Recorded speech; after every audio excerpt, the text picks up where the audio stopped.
fahren mit dem Ferrari nach Afrika zur Safari. Da waren wir noch gar nie auf Safari im Dschungelwald.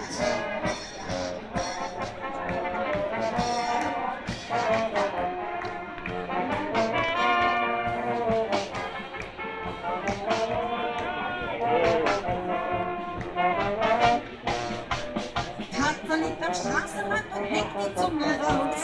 Und der große Elefant, der sitzt an seiner Maus. Cheetah ist ganz aufgeregt und geht auf Wanderjagd. Bekommt sie eine Nuss am Kopf, dann hat sie zu viel gewagt.